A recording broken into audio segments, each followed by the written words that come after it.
الله السميع العليم من الشيطان الرجيم بسم الله الرحمن الرحيم قل إن صلاتي ونسكي ومحياي ومماتي لله رب العالمين وقال الله عز وجل في مقام آخر فصل لربك وانحر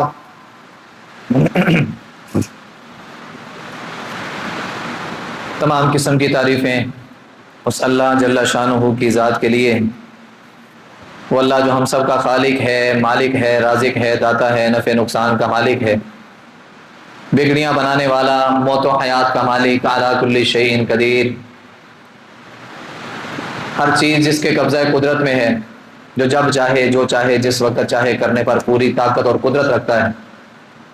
دعا ہے رب العالمین سے کہ اللہ احکم الحاکمین ہمیں اپنا برگزیدہ بندہ بنائے۔ درود و سلام امام الانبیاء خاتم الانبیاء جناب محمد الرسول اللہ صلی اللہ علیہ وآلہ وسلم کی ذات اقدس پر، جس نبی کا رب العالمین نے ہم سب کو امتی بنایا۔ دعا ہے رب العالمین سے کہ اللہ احکم الحاکمین ہمیں امتی ہونے کا حق ادا کرنے کی توفیق عطا فرمائے۔ حضرات و سامعین، عید الاضحیٰ، قربانی کا دن، جانوروں کا قربان کرنا، اور اسی حوالے سے انشاءاللہ چند گزارشات احباب کے سامنے رکھنے کی کوشش کروں گا۔ دعا ہے رب العالمین سے کہ اللہ احکم الحاکمین ہمیں سن سنا کر اپنی زندگیوں کو بدلنے کی ہمیں توفیق عطا فرمائے۔ ویسے تو ہم نے سنا کہ قربانی اللہ کے لیے، نماز اللہ کے لیے، جینا اللہ کے لیے، مرنا اللہ کے لیے، تمام تر عبادات اور تمام تر نیکیاں اس اللہ کے لیے، نماز پڑھنی ہے، قربانی کرنی ہے تو وہ بھی اللہ کے لیے۔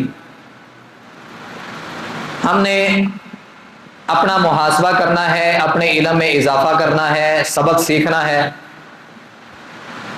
اللہ احکم الحاکمین ہمیں پوری توجہ سے سماعت کرنے کی توفیق عطا فرمائے۔ عید الاضحیٰ، اس سے قبل جو ہم نے خطبہ جمعہ ارشاد فرمایا اس میں ہم نے سماعت کیا کہ قربانی کون سے جانوروں کی ہے، اور قربانی کے اصول جو محمد الرسول اللہ صلی اللہ علیہ وسلم نے بیان کیے وہ بھی ہم نے سماعت کی ہے۔ حضرات، جہاں پہ ہم نے قرآن کی اس آیت کا مفہوم پڑھا، سمجھا، سیکھا کہ ان صلاتی و نسکی و محیای و مماتی للہ رب العالمین، کہ بے شک میری نماز، میری قربانی، میرا زندہ رہنا، میرا فوت ہونا اللہ کے لیے ہے، تو اس کے ساتھ جو اگلا پہلو ہے اس کو بھی ہم نے ذہن نشین رکھنا ہے۔ ایک انسان ہے وہ قربانی کرتا ہے، ارادہ، نیت، مقصد، فکر اور سوچ یہ ہے کہ میں اپنے رب کو راضی کر لوں، محمد الرسول اللہ صلی اللہ علیہ وسلم کے طریقے کے مطابق قربانی کر لوں، آقا علیہ الصلوۃ والسلام کی سکھلائی ہوئی تعلیمات کے مطابق جانوروں کو خریدوں بھی اور ان کو قربان بھی کر دوں۔ تو انشاءاللہ رب العالمین سے 100% سے زیادہ امید رکھتے ہوئے ہم یہ کہہ سکتے ہیں کہ اللہ نے اس بندے کی قربانی کو قبول کر لیا۔ اب ایک بندہ، اس نے قربانی کے جانور کو خریداری کے وقت جو اصول نبی علیہ السلام نے سکھائے تھے کہ جانور خوبصورت ہو، موٹا تازہ ہو، بے عیب ہو، اس کے اندر نقص نہ ہو، کانا نہ ہو، بینگا نہ ہو، لنگڑا نہ ہو، بیمار نہ ہو، اور اتنا وہ کمزور نہ ہو، یہی ساری جو شرطیں محمد الرسول اللہ صلی اللہ علیہ وسلم نے بیان کی تھی، جانور کو خریدتے وقت اس نے ان ساری چیزوں کی پرواہ کی۔ خریداری اس نے کر لی، جانور خوبصورت بھی ہے، موٹا تازہ بھی ہے، کوئی عیب بھی نہیں ہے، کوئی نقص بھی نہیں ہے، ہر لحاظ سے جانور قربانی کے قابل ہے۔ اب اس نے اس کے گلے پر چھری چلانی ہے، جانور کو صرف ذبح کرنا ہے۔ اس بندے نے عید کی نماز ادا نہیں کی، اس نے جانور کو ذبح کر دیا، کیا اس بندے کی قربانی ہو گئی؟ قربانی نہیں ہوئی۔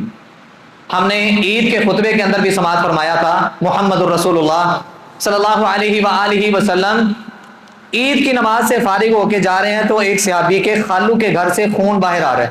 تو نبی علیہ السلام نے جب پوچھا کہ آپ لوگوں نے نماز پڑھی ہے، جواب ملا نہیں، تو آپ نے فرمایا یہ قربانی نہیں ہے، یہ عام گوشت ہے، حلال ضرور ہے، حرام نہیں ہے، لیکن اس حلال گوشت کو قربانی کنسیڈر نہیں کیا جا سکتا۔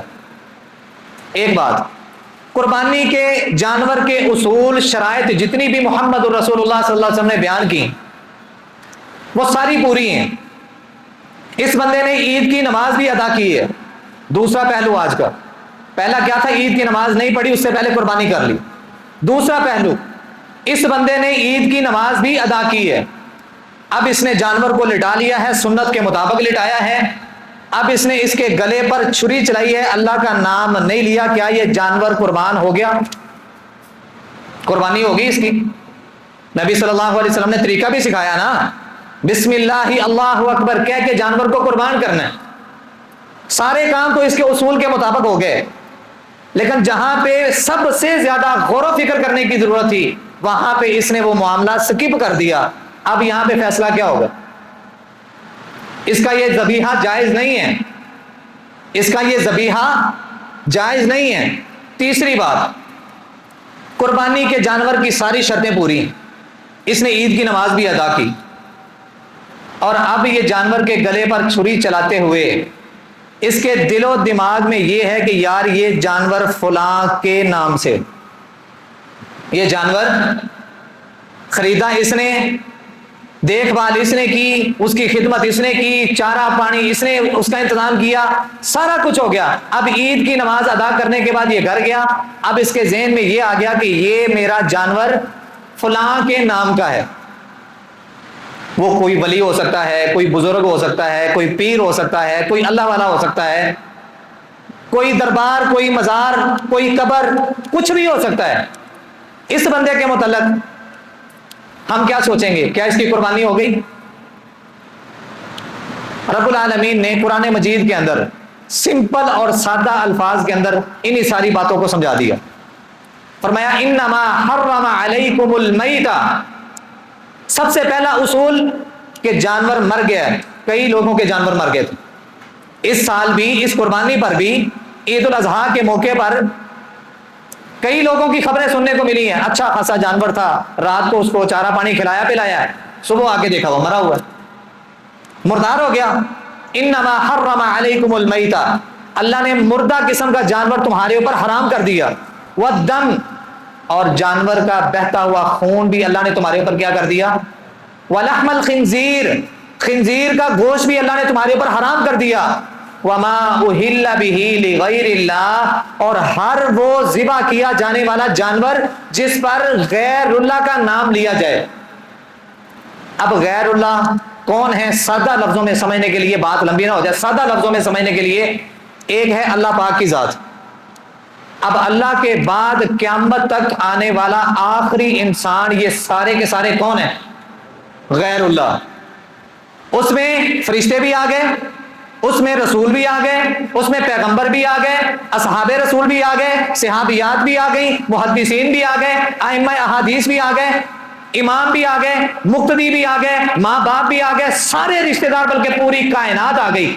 اللہ ایک ہے، اللہ ایک ہے. اللہ کے علاوہ آخری آنے والے انسان تک یہ سارے غیر اللہ ہیں. یہ سارے کیا ہیں؟ ان میں سے آپ جس کو جتنی مرضی اہمیت دے کے اس کے نام کا جانور ذبح کر دیں. اللہ کیا کہہ رہے ہیں؟ انما حرم، اللہ نے ایسے جانور کو حرام کیا. تو ہم نے اپنے دل و دماغ میں اس سبق کو بٹھانا ہے کہ یار ہم نے جب بھی جانور ذبح کرنا ہے، ایک ہے قربانی کا موقع، ایک ہے قربانی سے ہٹ کے بھی، جب بھی ہم نے جانور قربان کرنے ہیں تو کس کے نام سے کرنے ہیں؟ اللہ کے نام سے کریں گے تو وہ ذبیحہ حلال ہے، وگرنہ معاملہ بڑا خطرے والا ہے. اللہ میں سمجھنے کی توفیق عطا فرمائے. نبی صلی اللہ علیہ وآلہ وسلم پر اتاری گئی شریعت رب العالمین نے قرآن کے ذریعے، احادیث کے ذریعے، محدثین کی انتھک محنتوں کے ذریعے وہ ہم تک پہنچائی. آج کا دوسرا سبق قربانی کی کھالوں کے حوالے سے. باتیں تو یہ ساری عید کے موقع پر کرنے والے تھے، لیکن وقت بہت تھوڑا تھا. لیکن آئندہ کے لیے تو ہم سبق یاد کر سکتے ہیں نا، اس کو اپنے دل و دماغ میں بٹھا سکتے ہیں، اپنے بچوں کو یہ سبق سکھا سکتے ہیں، اپنی اہلیہ کو یہ سبق سکھا سکتے ہیں، کسی اور کو یہ ٹرانسفر کر سکتے ہیں. ہو سکتا ہے آئندہ سال ہم ہو نہ ہو، آج کسی کو پڑھایا ہوا سبق، کسی کو سکھایا ہوا سبق، ہم آئندہ سال آنے سے پہلے مر بھی گئے تو اگر اس نے عمل کر لیا ہمارے لیے نیکی اور اجر کا ذریعہ بن جائے گا. قربانی کی کھالیں، اس کے متعلق نبی علیہ الصلوۃ والسلام نے ہماری رہنمائی کیا فرمائی ہے؟ آقا علیہ الصلوۃ والسلام علی رضی اللہ تعالیٰ عنہ کو حکم دیتے ہیں، اے علی رضی اللہ تعالیٰ عنہ، بلکہ علی رضی اللہ عنہ خود کہتے ہیں کہ نبی علیہ السلام نے مجھے حکم دیا کہ ہم جو جانور ذبح کر رہے ہیں نا، ان کی جو کھالیں پڑی ہیں، ان کے جو میشے پڑے ہیں، ان کا خیال کرنا، ان کا کیا کرنا؟ خیال کرنا۔ اور خیال کرنے کے ساتھ نبی علیہ الصلوۃ والسلام نے اصول بھی بیان کر دیا۔ آقا علیہ السلام کے پیارے سے ابھی ابو ہریرہ رضی اللہ تعالیٰ عنہ بیان کرتے ہیں، رسول اللہ صلی اللہ علیہ وسلم نے فرمایا من باع جلد اضحیتہ فلا اضحیۃ لہ، جس بندے نے اپنے جانور کی کھال کو بیچا اور بیچ کے خود ہی اپنے اوپر لگا لیے، خود ہی استعمال کر لی، اس بندے کی قربانی نہیں، فلا اضحیۃ لہ، اس بندے کی قربانی نہیں۔ اب اس نے کرنا کیا ہے؟ ایک طریقہ ہے، یا تو اس کھال کا استعمال جس طرح لباس کے طور پر اس کو استعمال کیا جا سکتا ہے، کوٹ اور جیکٹ اور اس کے طور پر استعمال کیا جا سکتا ہے، چمڑے کے طور پر استعمال کیا جا سکتا ہے، اگر اس طرح کی کوئی پوزیشن ہے تو شریعت نے اس کو اتنی اجازت دی ہے۔ لیکن اگر یہ کام نہیں کر سکتا، اس کے لیے مشکل ہے، تو پھر دوسری صورت یہ ہے کہ یہ کسی پھر ایسے ادارے کو وہ دے دے جو ادارہ خدمت خلق کا کام کرتا ہو، جن کے دلوں میں جذبہ انسانی ہو۔ ہاں بیچ کے بھی ان کو پیسے ڈونیٹ کر سکتا ہے، لیکن وہ بیچ کے پیسے خود استعمال نہیں کر سکتا۔ ہاں اگر ایسا کر لیا، اس بندے کو فکر کرنی چاہیے، نبی علیہ السلام نے فرمایا اس بندے کی قربانی نہیں ہے۔ آج کا مسئلہ تیسرا ہمارا آج کا سبق کہ قربانی ہم نے کرنی ہے تو کتنے دنوں تک ہم قربانی کر سکتے ہیں؟ کتنے دنوں تک ہم قربانی کر سکتے ہیں؟ 10 ذی الحجہ عید الاضحیٰ کی نماز ادا کی، نماز سے فارغ ہو کے جب ہم اپنے گھروں کو گئے، وقت شروع ہو گیا۔ اب اس کے بعد 11 ذی الحجہ، 12 ذی الحجہ اور اسی طرح 13 ذی الحجہ، جن کو ایام تشریق کہا جاتا ہے، 11، 12 اور 13، یہ 13 تاریخ تک آپ اپنے جانوروں کی قربانی کرنا چاہیں تو کر سکتے ہیں۔ زاد المعاد جلد نمبر 2 صفحہ نمبر 319 کے اندر محمد الرسول اللہ صلی اللہ علیہ وآلہ وسلم کا دیا ہوا یہ فتویٰ موجود ہے کہ 10واں، 11واں، 12واں اور 13ویں ذی الحج تک آپ اپنے جانوروں کو کسی دن بھی قربان کر سکتے ہیں۔ اصول یاد رکھ لیں۔ اب آتے ہیں ہم اپنے محاسبے کی طرف۔ یہ تو وہ اصول تھے، یہ وہ باتیں تھیں جو نبی علیہ الصلوۃ والسلام نے ہمیں سکھائی تھی قربانی کے حوالے سے۔ اب ہم اپنا محاسبہ بھی کرتے ہیں اس کے ساتھ ساتھ کہ ہم نے جانوروں کو قربان کر لیا، گوشت جس طرح بانٹنے کا حکم تھا، کھانے کا حکم تھا، رکھنے کا حکم تھا، فقراء کو، مساکین کو، مہاجرین کو، رشتہ داروں کو، ضرورت مندوں کو، ان لوگوں کو جن لوگوں نے قربانیاں نہیں کی ان کو گوشت پہنچانے کا حکم تھا، ہم نے وہ سارے کام کر لیے۔ اب ہم ہو گئے نہا دھو کے ویلے، قربانی کے فریضے سے ہم اب سب دوش ہو گئے۔ ظاہر سی بات ہے اب ہم نے رشتہ داروں کے ہاں بھی جانا ہے، کوئی ہماری طرف آئے گا، کسی کی طرف ہم جائیں گے، تو اس کے جو اصول نبی علیہ الصلوۃ والسلام نے بیان کیا نا، ان پر بھی نظر ثانی کرنے کی ضرورت ہے۔ قرآن مجید کی سورۃ لقمان رب العالمین اعلان کرتے ہیں وَمِنَ النَّاسِ مَن يَشْتَرِي لَهْوَ الْحَدِيثِ لِيُضِلَّ عَن سَبِيلِ اللَّهِ بِغَيْرِ عِلْمٍ وَيَتَّخِذَهَا هُزُوًا أُولَٰئِكَ لَهُمْ عَذَابٌ مُّهِينٌ۔ کوئی بھی خوشی کا موقع آتا ہے نا، کوئی بھی غمی کا موقع آتا ہے، یہ دو ایسے موقع ہیں کہ ہر انسان کو ان دو موقعوں پر آزمایا جاتا ہے۔ میری بات سمجھ آئی ہے کہ نہیں؟ خوشی کا موقع آ گیا، وہ شادی بیاہ کی صورت میں ہو، وہ عقیقے کی صورت میں ہو، وہ بیٹا ہونے کی صورت میں ہو، وہ عیدین کی صورت میں ہو، وہ کوئی بھی نام لے کے آپ خوشی کریں، اس موقع پر انسان کو آزمایا جائے گا۔ اور دوسرا وہ موقع کہ جب میرے اور آپ کے اوپر کوئی صدمہ آتا ہے، کوئی غم آتا ہے، کوئی دکھ کی، کوئی مصیبت کی، کوئی آزمائش کی گھڑی آتی ہے، یہ دو لمحے ایسے ہیں کہ انسان کو آزمایا جاتا ہے۔ رب العالمین کیا کہتے ہیں؟ لیبلوکم ایکم احسن عملا، ہم تمہاری آزمائش کریں گے، دیکھیں گے کون ہے تم میں سے جو اچھے عمل کرنے والا ہے۔ اب ان دو موقع پر انسان کی آزمائش کی جاتی۔ عید کا موقع خوشی کا ہے کہ نہیں؟ جانور کو قربان کرنے کے بعد انسان ہولا ہولا ہو جاتا ہے کہ یار میں ایک فریضے کو ادا کر چکا ہوں، نبی علیہ السلام کی سنت کو پورا کر چکا ہوں، اللہ کرے میری یہ قربانی رب کے ہاں قابل قبول ہو جائے، میرے لیے ذخیرہ آخرت ہو جائے، میرے لیے نیکیوں کا اجر و ثواب کا ذریعہ بن جائے، یہی ساری دعائیں ہیں نا۔ تو خوشی کا موقع، اس خوشی کے موقع پر اکثریت میں ہمیں یہ دیکھنے سننے کو ملتا ہے کہ جہاں پہ رب کی عبادات کرنی ہوتی ہے وہاں پہ رب کے باغی بھی ان دنوں میں بہت زیادہ ہوتے ہیں، بغاوت بھی عام ہوتی ہے۔ بغاوت گانا بجانا عام، ہر گزرتی ہوئی گاڑی سے آپ دیکھیں گے ڈیک لگے ہوئے ہیں، اونچی اونچی آوازیں آ رہی ہیں گانوں کی، قوالیاں لگی ہیں. پھر شراب، موسیقی کے آلات، زنا کاری، جوا کاری، یہ ساری چیزیں اسی خوشی کے موقع پر ہمیں دیکھنے سننے کو ملتی ہیں. تو رب العالمین کہتے ہیں وَمِنَ النَّاسِ مَن يَشْتَرِي لَهْوَ الْحَدِيثِ. اور مفسرین نے بلکہ عبداللہ بن مسعود رضی اللہ تعالیٰ عنہ نے قسم کھا کے کہا کہ لہو الحدیث سے مراد گانا بجانا ہے. لہو الحدیث سے مراد ایسی چیز ہے کہ جو انسان کے کانوں میں جاتی ہے گانے کی شکل میں، قوالی کی شکل میں. اور گانے بجانے کے متعلق نبی علیہ الصلوۃ والسلام کی بیشتر احادیث ہیں، ان میں سے چند آپ کے سامنے رکھنا چاہتا ہوں.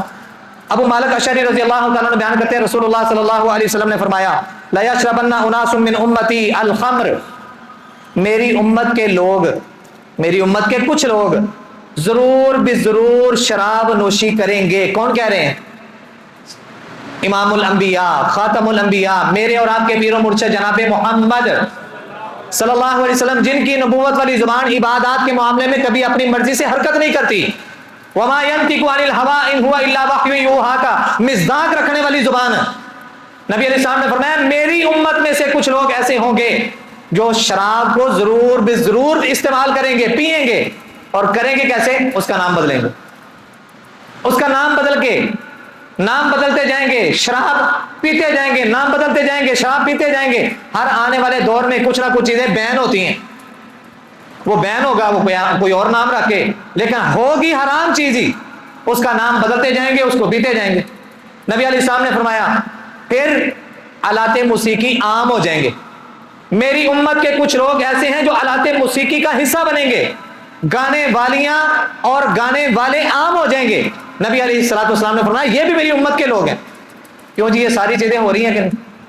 اگلی حدیث مارک فرمائے ابو مالک اشعری رضی اللہ تعالیٰ عنہ بیان کرتے ہیں نبی علیہ السلام نے فرمایا میری امت میں کچھ ایسے لوگ آئیں گے جو حرام چیزوں کو اپنے اوپر حلال کریں گے. وہ حرام چیزیں کون سی ہیں؟ فرمایا یستحلون الحر، وہ زنا کو، ریشم کے لباس کو اور آلات موسیقی کو اپنے اوپر حلال تصور کریں گے. شراب پینے والا اس کو حرام سمجھتا ہے، گانے سننے والا حرام سمجھتا ہے، زنا کاری کرنے والا کیا اس کو حرام سمجھتا ہے؟ وہ تو لطف اندوز ہوتے ہیں ان چیزوں سے. اور دیکھا دیکھی یہ ریشو، یہ کثرت، یہ تعداد، یہ کوانٹٹی آہستہ آہستہ بڑھ رہی ہے. حضرات اس کے پیچھے ایک وجہ یہ بھی ہے کہ ہمارا کتنا قصور ہے اور ہمارا اولاد کی تربیت میں کتنا کردار ہے. اس میں صرف اور صرف آپ اپنی اولاد کو قصوروار نہیں بنائیں گے، اس میں سب سے پہلے والدین اپنا محاسبہ کریں گے. کیا ہم نے اپنی اولاد کی تربیت کرنے میں کمی تو نہیں کر دی؟ اور تربیت اولاد کے حوالے سے ہمارے خطبے ہوئے الحمدللہ، بہت سارے دوست احباب نے ان کو پسند کیا، انشاءاللہ پھر سے سٹارٹ کریں گے. اولاد کی تربیت جب ہم دین کے اصولوں کے مطابق کریں گے نا، اللہ کی قسم رب العالمین کی طرف سے رحمت کے دروازے کھلیں گے. نکھٹی اولاد بھی ہوگی تو اللہ تعالیٰ اس کو 4 چاند لگا دے گا، نکمی اور نکارا اولاد بھی ہوگی تو اللہ اس کو عزتوں کے تاج عطا کر دے گا اگر دین اسلام کے مطابق تربیت ہوگی. تو اگر ہم نے صرف اور صرف ان کو دنیا ہی دی، دنیا ہی پڑھائی، دنیا ہی سکھائی، کاروبار ہی سکھایا، صرف دنیا داری فیس کرنی ہے، اپ ڈاؤن کیسے ہوتا ہے، یہ معاملے وہ معاملے، اگر صرف دنیا داری اور دین کو ہم نے پیچھے چھوڑ دیا تو سب کچھ ہونے کے باوجود بھی کچھ نہیں. دنیا تو آپ نے دے دی، اس نے مرنا نہیں، باپ تو نے مرنا نہیں، مرنے کے بعد اس میں قبر میں جانا نہیں. کس طرح کی زندگی دے کے جا رہے ہیں اس کو؟ کیا تم ایسی اولاد سے اس بات کو تصور کر سکتے ہو، ایسی اولاد سے کہ تمہارے مرنے کے بعد اس طرح کی اولاد تمہارے لیے بہترین صدقہ جاریہ ہوگی؟ وہ واقعہ بڑا مشہور ہے نا، باپ نے اپنی دن دولت لگا کے بیٹے کو باہر کے ملک بھیجا پڑھنے کے لیے، پڑھ لکھ کے بس آخری سمیسٹر چل رہا ہے، چند دن باقی ہیں، باپ کی طبیعت ناساز ہو گئی، بیٹے کو فون کر کے کہتا کہ میری نا طبیعت بڑی خراب ہوگی، ملنے کے لیے آ جاؤ. تو بیٹا کہتا ابا جی بس 1-2 دن کی بات ہے، میرا جو سمر کورس ہے، سمر کیمپ ہے یا سمیسٹر ہے میرا مکمل ہونے والا، بس 1-2 دن کی بات ہے، صبر کریں، آپ کو کچھ نہیں ہوتا. وہ جو آسمان والا نیلی چھت والا رب ہے، اس نے جو میرے اور آپ کے متعلق فیصلہ کیا ہے، جس کو رب نے اپنے پاس راز رکھا ہے، وہ راز کیا ہے؟ موت کا راز، جس کے متعلق قرآن نے اعلان کیا وَلَن يُؤَخِّرَ اللَّهُ نَفْسًا إِذَا جَاءَ أَجَلُهَا، جب وہ وقت آ جاتا ہے پھر تاخیر نہیں کی جاتی. یہ نہیں دیکھا جاتا اس کی کتنی ضرورتیں ہیں، کتنے لوگ اس کو پسند کرتے ہیں، کتنے لوگوں کا یہ سہارا ہے، کتنے لوگوں کا یہ آسرا ہے، کتنے لوگوں کے گھروں کا چولہا اس کی وجہ سے چلتا ہے، نہیں دیکھا جائے گا۔ وہ وقت آتا ہے تو پھر اس ٹائم پہ نہ ایک سیکنڈ پہلے نہ ایک سیکنڈ بعد باپ فوت ہو گیا، بیٹا آیا اگلے دن اپنی باپ کی میت کو سامنے دیکھ کے زاروں کے دار رو رہا ہے، سارے عزیز و اقارب والے آئے، آ کے چپ کے رہا، دلاسا دیا کچھ نہیں ہوتا، پریشان نہ ہو، رب کی امانت تھی، رب نے لے لیا۔ بیٹا کہتا ہے اس وجہ سے نہیں رو رہا کہ میرا باپ مر گیا ہے، میرا باپ فوت ہو گیا ہے، میں تو آج اس وجہ سے رو رہا ہوں کہ میرے باپ نے ساری زندگی کی جمع پونجی لگا کے مجھے دنیا پڑھائی، مجھے دنیا کی ہر طرح کی ڈگری سے نوازا، ہر طرح کا علم دیا، نہیں دیا تو مجھے دین نہیں دیا۔ آج باپ کی لاش، باپ کی میت سامنے ہے، میں اتنا نکما، اتنا گیا گزرا ہوں، مجھے پتا نہیں ہے کہ میں نے کون سی دعا پڑھ کے اپنے باپ کو اسحال کرنی، کون سی دعا پڑھوں گا تو رب کی رحمت جوش میں آئے گی، میرے باپ کی مغفرت ہو جائے گی، میں ان کے قبر میں اترنے کے بعد کون سی دعائیں کروں گا، مجھے اس بات کا نہیں پتا، مجھے رونا آج اس بات پہ آ رہا ہے۔ تو کیا آج رات ہماری زندگیاں اس طرح کی نہیں ہیں؟ ہماری زندگیاں اس طرح کی ہیں۔ اللہ کرے ہمیں وہ وقت آنے سے پہلے پہلے عقل آ جائے، سمجھ آ جائے۔ اگر آج عقل سمجھ آ گئی، ہم اپنی اولادوں کو دین دینے والے بن گئے، یقین جانیے اس طرح کی ساری چیزیں آہستہ آہستہ ختم ہونی شروع ہو جائیں گی۔ نبی علیہ الصلوۃ والسلام کے پیارے صحابی عبداللہ بن مسعود رضی اللہ، عبداللہ بن عباس رضی اللہ تعالیٰ عنہ بیان کرتے ہیں، رسول اللہ صلی اللہ علیہ وسلم نے فرمایا ان اللہ حرم علیکم الخمر والمیسر، اللہ احکم الحاکمین نے تمہارے اوپر شراب کو حرام کیا، جوے کو حرام کیا، والکوبہ، اور ایک ایسی چیز کو حرام کیا جس کے بغیر ساڈیاں شادیاں ہی نہیں ہونی ہیں۔ ماشاءاللہ اتنی اتنی داڑیاں ہوتی ہیں، 5 وقت کا پہلے صف میں کھڑا ہو کے نماز پڑھنے والا نمازی ہوتا ہے، لیکن بہانہ کیا ہوتا ہے، عذر کیا پیش کیا جاتا ہے، خاندان والے کی کہیں گے اکو ایک میرا بیٹا ہے، ہوں اندے ویاہ تے بھی میں چاہ پورے نہ کرا تو کی کرا، خاندان والے کہیں گے لو جی اپنے گھر کی باری آئی، خرچے کی باری آئی تو اس کو شریعت نظر آ گئی۔ ساری زندگی اللہ کی قسم ایمان سے بتائیے گا، ساری زندگی ہم لوگوں کی پرواہ کرتے رہتے ہیں کہ نہیں؟ لوگ کیا کہیں گے، لوگ کیا کہیں گے، لوگ کیا کہیں گے، فلاں کیا کہے گا، فلاں کیا کہے گا، فلاں نے آخرکار یہی کہنا ہے انا للہ و انا الیہ راجعون۔ اس کے بعد اب تیری بھاگ دوڑ شروع ہونے لگی ہے، کبھی تو نے زندگی میں یہ سوچا تھا کہ میں یہ کام کر رہا ہوں، کرنے لگا ہوں، رب کیا کہے گا؟ جس خالق نے، جس مالک نے مجھے بنایا ہے، پیدا کیا ہے، میرے کھانے پینے کا انتظام جو کرتا ہے، جو میری زندگی اور موت کا مالک ہے، وہ رب کیا کہے گا؟ لوگوں کی فکر اور پرواہ میں تو نے بہت سارے کام کر لیے، رب کی فکر اور پرواہ کرتے ہوئے کبھی تو نے ایک کام بھی چھوڑا؟ والکوبہ، ہاں جی ساڑیاں شادیاں محمد کی چلتا ہے، ٹول، نبی علیہ السلام نے شراب کو حرام کیا، جوے کو حرام کیا، ڈھول کو حرام کیا۔ آج آپ جو مرضی ہیلا بہانہ کر کے اس کام کو کر گزریں، اپنے دل پہ ہاتھ رکھ کے ذرا اپنے آپ سے ہی سوال کیجئے، یہ اولاد قبر میں آپ کے کام آئے گی؟ جب رب کی عدالت لگی ہوگی، یہ عذر رب کے سامنے پیش کر کے بچ سکتے ہیں؟ یہ اولاد کیا، پورا خاندان کیا، پوری کائنات بھی مل جائے، اگر رب نے اسی عمل پر پکڑ لیا پوری کائنات مل کے چھڑوا سکتی ہے۔ اللہ کا ملاکمین ہمیں سمجھنے کی توفیق عطا فرمائے۔ نبی علیہ الصلوۃ والسلام نے فرمایا ایک زمانہ ایسا آنے والا ہے، اور یاد رکھیں نبی علیہ السلام نے جو باتیں اپنی نبوت والی زبان سے کہی ہیں وہ جھوٹی ہیں، پوری کائنات جھوٹ بول سکتی ہے لیکن نبوت والی زبان سے جھوٹ کا تصور بھی نہیں۔ نبی علیہ السلام نے فرمایا تھا قرب قیامت زنا عام ہو جائے گا، ہے کہ نہیں؟ موسیقی کے آلات عام ہو جائیں گے، ہے کہ نہیں؟ والدین کی نافرمانی عام ہو جائے گی، ہے کہ نہیں؟ بدکاریاں عام ہو جائیں گی، زناکاریاں عام ہو جائیں گی، ہے کہ نہیں؟ یہ سارا کچھ ہم دیکھ رہے ہیں۔ مطلب کیا بات کرنے کا کہ نبوت والی زبان سے جو الفاظ نکلے ہیں وہ ہر صورت پورے ہونے ہیں۔ نبی علیہ السلام نے فرمایا کہ ایک وقت ایسا آنے والا ہے کہ جب لوگوں کو زندہ زمین میں دنسایا جائے گا، لوگوں کو زندہ زمین درگور کیا جائے گا۔ سوال کرنے والے صحابہ سوال کرتے ہیں، آج بھی ہم دیکھ لیں نا سوشل میڈیا پہ کئی ایسے فتویٰ دینے والے جنہوں نے فتوے دیے ہیں گانے بجانے کے متعلق، اس طرح کا گانا جائز ہے، اس طرح کا سن سکتے ہیں، اس طرح کا یہ وہ، اپنی طرف سے انہوں نے 100 ہیلے بہانے پیش کیے ہیں۔ میرے دل میں، آپ کے دل میں اگر نبی علیہ السلام کی حقیقی محبت ہے نا تو یہ پھر کیا ہے؟ گانا بجانا حرام۔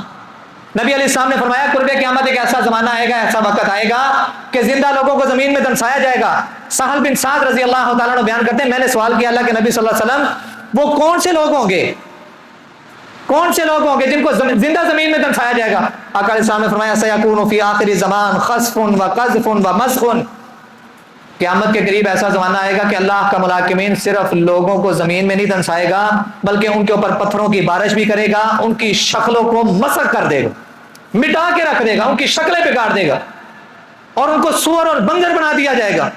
پوچھا گیا اللہ کے نبی صلی اللہ علیہ وسلم یہ کون سے لوگ ہوں گے؟ فرمایا جب آلات موسیقی عام ہو جائیں، گانے والے اور گانے والیاں عام ہو جائیں، جب زناکاری اور شراب عام ہو جائے، سمجھ لیں کہ تمہارے اوپر پھر وہ وقت آنے والا ہے۔ کیوں جی یہ سارا کچھ ابھی ہو رہا ہے کہ نہیں؟ اللہ کا ملاکمین ہمیں اس طرح کی گرفت سے، اس طرح کے عذاب سے، اس طرح کی ناراضگی سے اپنی رحمت سے محفوظ فرمائے۔ رب کی ناراضگی چھوٹی سی بھی ہونا تو انسان اس کو برداشت نہیں کر سکتا، اور اگر اس لیول کی ناراضگی ہو جائے، اس لیول کی ناراضگی ہو جائے کہ رب اس زمین کو وہی کر دے، زمین کو حکم کر دے کہ پھٹ جا اور اس بدبخت کو اپنے اندر نکل لے اور قیامت کی دیواروں تک یہ زمین کے اندر دنستا ہی جائے، اور اگر کسی صورت رب اس کو بچا کے دنیا میں رکھ بھی لیں، اوپر سے پتھروں کی بارش کر کر کے رب اس کا مجسمہ ہی ختم کر دے، اور اگر کسی صورت ایسے بچ گیا رب اس کی شکل کو سور اور بندر بنا کے دنیا کے سامنے نشان عبرت بنا دیں، اس سے بڑی ذلت اور رسوائی ہو کیا سکتی ہے؟ اللہ کا ملاکمین ہمیں سمجھنے کی توفیق عطا فرمائے۔ اور یہ گانا بجانا ہم بڑے شوق سے سنتے ہیں نا، کئی لوگ بیچارے ان کے دل و دماغ میں یہ بات ہوتی ہے یار دل کو سکون دینا ہونا تو تھوڑی دیر کے لیے ذرا یہ کام کر لیں، دل کو سکون دینے کے لیے، دماغ کو سکون دینے کے لیے، اپنے آپ کو فریش کرنے کے لیے، ریلیکس ہونے کے لیے، فریشمنٹ کے لیے 100 ہیلے بہانے کر لو، لیکن جو بات آقا علیہ السلام نے کر دی ہے وہ قیامت کی دیواروں تک بدل سکتی، اور وہ چیز مجھے اور آپ کو سکون کیسے دے سکتی ہے، وہ آواز مجھے اور آپ کو سکون کیسے دے سکتی ہے جس آواز کو اللہ کے نبی نے پسند ہی نہیں کیا، جس آواز کو اللہ کے نبی نے پسند نہیں کیا وہ آواز مجھے اور آپ کو، اہل اسلام کو، مسلمانوں کو سکون کیسے دے سکتی ہے؟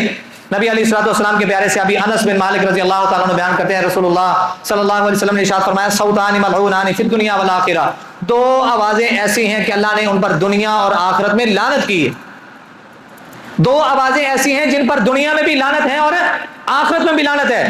مزمار عند نعمتی، ایک وہ انسان جو خوشی کے وقت اپنے آپ سے باہر ہو کے اونچی اونچی آوازیں نکالنے والا، اس میں تکبر بھی آپ کہہ سکتے ہیں، اپنا پن بھی آپ کہہ سکتے ہیں، اور دوسرا وزنت عند مصیبت، دوسرا کسی مصیبت کے وقت، صدمے کے وقت، پریشانی کے وقت، کوئی آفت آ گئی، کوئی فوتگی ہو گئی، کوئی نقصان ہو گیا، اس وقت آہوزاری کرنے والا۔